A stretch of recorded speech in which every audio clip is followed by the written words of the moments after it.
Well, hello everybody. I'm Max and this is Fun with Guns.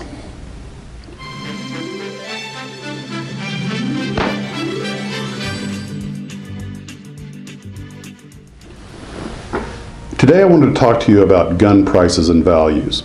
Now this can be an extremely complicated topic, and at first I had all kinds of data I was going to bore you with that I'd gotten off the internet. A lot of sites like Gunbroker were providing all kinds of information on asking prices and even selling prices of guns.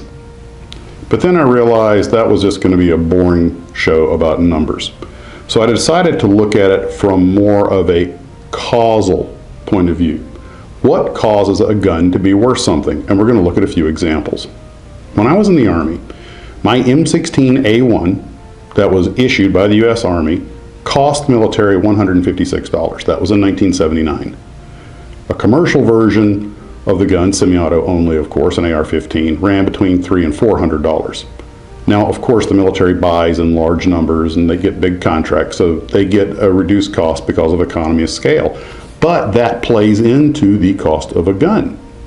For example, this is a civilian DPMS AR-15 pattern gun. This gun, because it's DPMS, is about a $1,000 gun.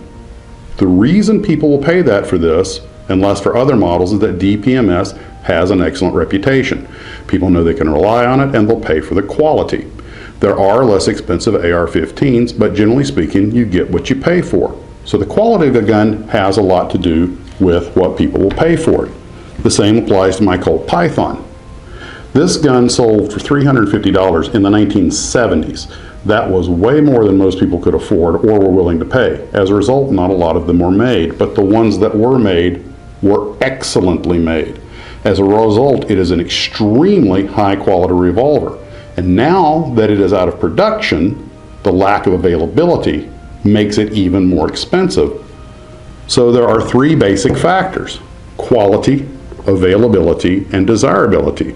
And quality and desirability are normally related, but not always. Some people simply want a cheap gun. I recently acquired this brand new Taurus PT-11 Generation 2 for $199, brand new. I've taken it to the range, I've shot it, there is nothing wrong with this gun. So why do people spend 3 times as much on a Walther or a Heckler & Koch? Because it's what they want. They can say it's higher quality, it may well be. They can say it's more accurate, it may well be. But those things were beyond my needs.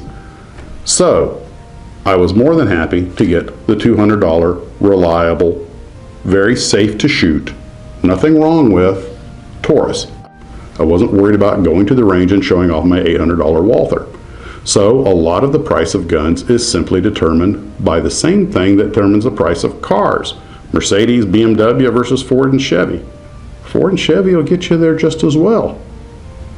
Now that brings us to the next point. We've talked about why guns cost what they cost. It's because that's what people want. That's what they're willing to pay for them, and based on whatever's available and how much people are willing to pay determines the cost. It has almost nothing to do with what it costs to make the gun. It has to do with what the customers will pay for it. Now, what about guns as an investment? I ran a lot of numbers, and I have learned that buying a gun for an investment is not necessarily a bad idea, but it's not a high rate of return investment. In general, most of the guns that I examined, Smiths, Colts, and of course other guns such as Rugers, either held their value against inflation, or in the case of guns like the Smith & Wesson revolvers, the value of the gun tended to climb at 1.3% above the annual rate of inflation. So yes, the guns do actually cost more in adjusted dollars than they did new. Now I can't promise that what you pay for a gun today, if you buy a brand new one, will do that, but that is what the guns I have done over the past.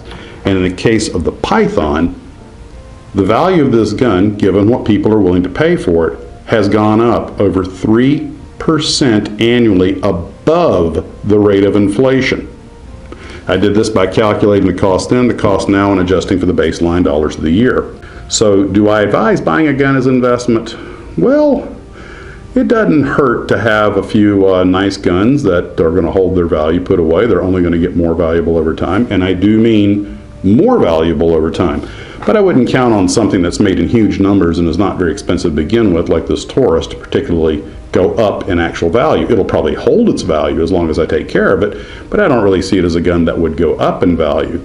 Then again, someone might have said the same thing about a 32 ACP baby Colt pocket pistol back in the 1920s, and those things have gotten quite expensive now. When you talk about buying a gun as an investment, it's hard to know what the future will hold. There's also the concerns about legislation. I don't like to get political. This is fun with guns, but all of us know that whoever sits in the White House and whatever laws the government is considering is going to impact the price of guns, at least certain types of guns. The long and the short of it is, what determines the value of a gun? It's the availability in comparison to the desirability. Those two things are the main things that will determine what a gun is worth in the sense of how much money you can get for it. And that value seems to remain fairly constant, which means whatever the value of money, the paper dollar, does, the value of the gun seems to be relatively steady and on a very slow upward slope. Even though we have a lot of guns in this country, there seems to be no shortage of people interested in buying them. So I would say that guns are a healthy investment, and perhaps even consider them a hedge against inflation. But I wouldn't put my retirement account in them. Well, that's what my research showed as the determining factors in the value of a gun. I want to thank everyone for watching. Hope you have a great day, and please be safe. Bye-bye.